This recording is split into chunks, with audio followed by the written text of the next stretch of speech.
Now move over to Sarah Wynn from ADAS. So Sarah is the Managing Director of the ADAS Sustainable Food and Farming team. She spent the last 12 years looking at the climate implications of agricultural land management practices. Her work includes providing advice on how farmers can reduce emissions from crop and livestock production. And she's also been involved in a range of projects looking at the impact of pesticide loss, including a number of herbicides, and the impact of using alternative control options. Her presentation is going to bring together these two areas to look at the climate and environmental implications of a range of weed control strategies. Over to you, Sarah. Thank you very much, Nicola. So thank you for welcoming me here today.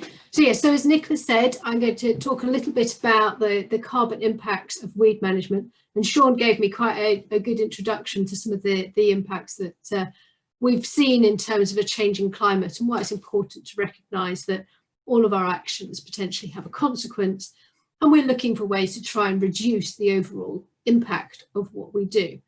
But it's not a simple answer, do this, it's got a lower carbon impact. You've got to look at a variety of interacting pieces.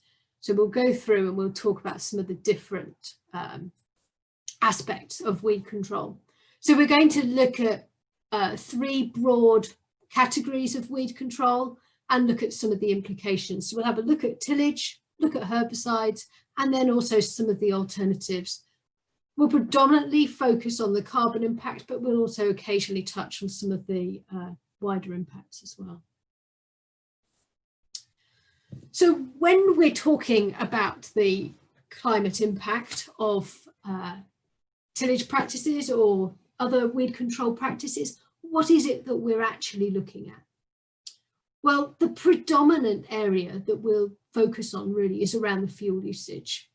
The fuel usage for the tractor, whether that be the tractor pulling a cultivation implement, pulling a sprayer, or whether it's a tractor and a burner that are using some sort of alternative weed control approach.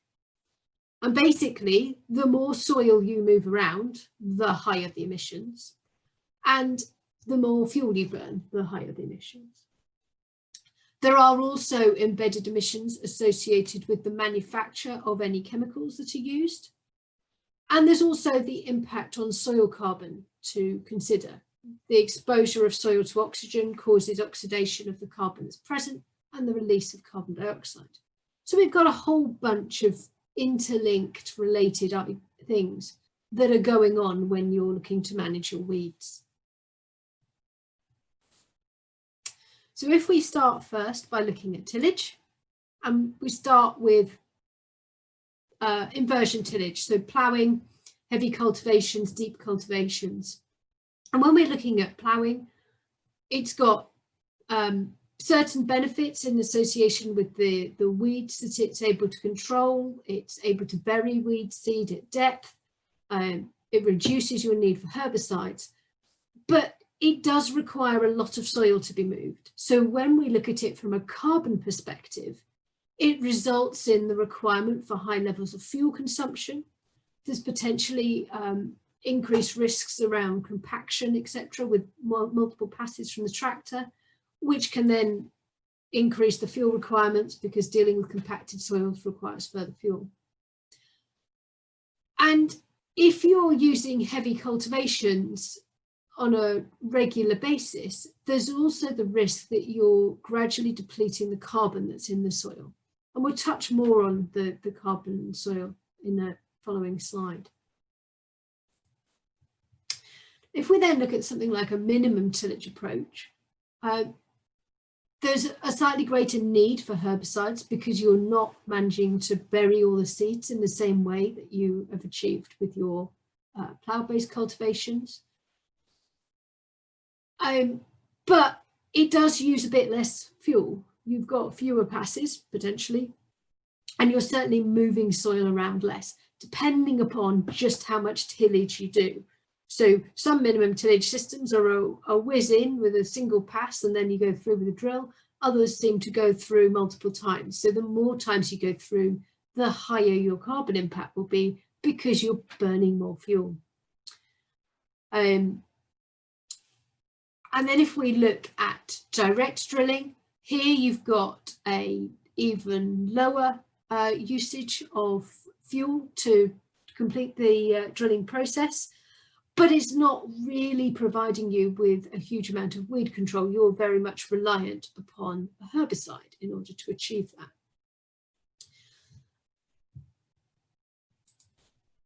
So I mentioned that we would look at soil carbon, and the general consensus is that the more you move soil around, the more carbon you will lose from the soil. So minimum tillage practices work to increase the soil carbon that's in the surface layer of the soil. So you're returning the crop residue to the surface of the soil. It then becomes part of the soil and gradually increases the carbon content. But there's also evidence to show that ploughing will increase soil carbon at depth. So it may deplete the soil carbon in the surface layers, but of course you're taking all the carbon that's present in the residues and burying it at a greater depth. So it's not really a very simple message around soil carbon, although generally the more you expose the soil to oxygen, the more you're going to lose whatever carbon is present in that soil that's exposed. So if we have a look at herbicides, herbicides have the advantage from a carbon perspective of potentially reducing the requirement for tillage and therefore the requirement for more fuel, more passes, etc. The application, the herbicide itself, is relatively low fuel usage. The tractor's not carrying a huge load compared to pulling a plough. It's carrying a weight of water, as it were, and travelling across only a relatively small proportion of field, because a wider boom width means that you don't actually have to drive up and down the field quite so frequently. There are negatives in that the chemical has an embedded carbon emission associated with its manufacture. You need fuel and energy to actually produce the chemical and the raw materials that go into it. And of course, there's the potential risks to other organisms if they're not used correctly. So if we just look at a dummy example of how fuel usage and therefore carbon emissions might compare across those four scenarios, what I've done is I've taken some very basic cultivation practices and put them into the Cool Farm tool to demonstrate what the emissions per hectare would be from these different crop establishment techniques in the first three, and then from a herbicide application. So these are using the assumptions that sit within the Cool Farm tool.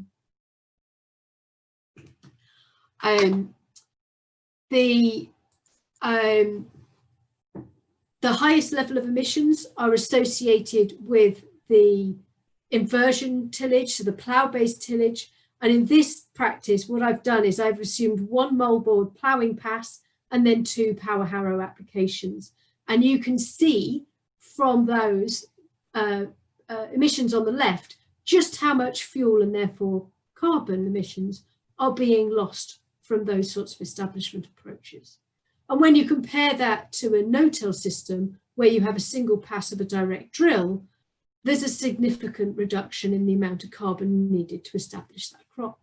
And then a minimum tillage system has, in this case, I've used a disc harrow to go through first and then drilled using a conventional drill. So it's got more emissions than a no-till system, but fewer than an inversion system. And then just for comparative purposes, I've put a herbicide application on the right-hand side there. And this has both the embedded emissions from the herbicide manufacture and the emissions from the application process. And you can see that it does take a little bit more than a minimum tillage potentially, but nowhere near as much as an inversion tillage. And of course, as has been discussed earlier, we can't look at these things in isolation because you don't just plant the crop and leave weed control to happen afterwards. You've got a whole bunch of processes that need to happen within the crop in order to make sure that weed control is achieved. So you need to take into context a variety of different elements. So the impact on yield, if you have a really low carbon input weed control system that doesn't control the weeds very well, and you therefore get a very poor yield, you are being counterproductive in terms of carbon, because ultimately you want to be measured on the amount of carbon per tonne of production. And if your tonnes of production are lowered, then your carbon benefit from your system is significantly lowered. You also need to look at the wider rotational impact. So if you've got a low carbon establishment approach, but you need to maintain control of the weeds, you need to use more herbicides, and therefore you have a bigger impact associated with the embedded emissions.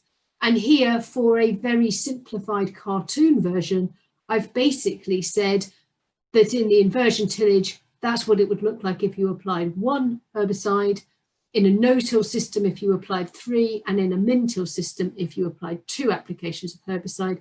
And you can see certainly in the min-till and the no-till that the more herbicide you're needing, you're changing the balance in terms of the emissions. And I suppose the other thing that you also need to consider is what the implications are for future years, because weed control is not just an annual problem, it's a rotational challenge. And if you save carbon in 1 year, but increase your weed burden, then there's the risk that you have to do something more intensive in future years.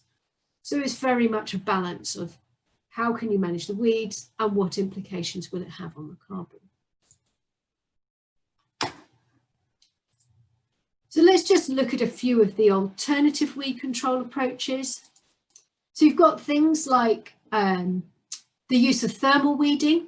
So in the thermal weeding system, you have a reduced need for herbicides, potentially a reduction in multiple passes of cultivations, but you have a high use of fuel to actually burn to create the heat that's needed to get rid of the fuel.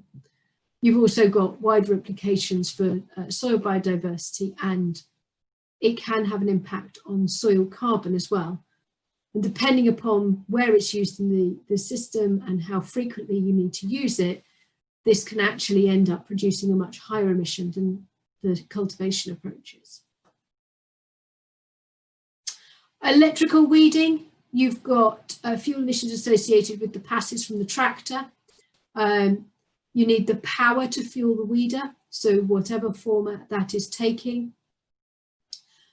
But you may again need fewer, you're moving less soil around when you're doing this, and therefore you've got a lower impact compared to some of the cultivation practices. And then bioherbicides, I think these, it all depends upon what format the bioherbicide takes, how effective the bioherbicide is, how much soil disturbance, if you're able to do it without having to use the cultivations, and then what embedded emissions you've got associated with the production of that bioherbicide. So the lower the soil disturbance, the lower the fuel usage, and therefore the lower the carbon impact, assuming you can maintain yield. So in all these things, it's really that balance between how much energy do you need to put in order to control the weed versus how much energy do you get out in terms of yield. So overall, there is a balance to be found between intensive cultivation to achieve weed control versus low intensity control options, and making sure that you get the balance right to achieve good yields, but minimize your carbon impact. Just because the method is low carbon on its own doesn't mean that across the rotation it has the lowest impact. So it's really important to look at the combined impact across not necessarily just one crop, but across a number of crops to see whether the approach that you're taking is actually going to reduce the impact.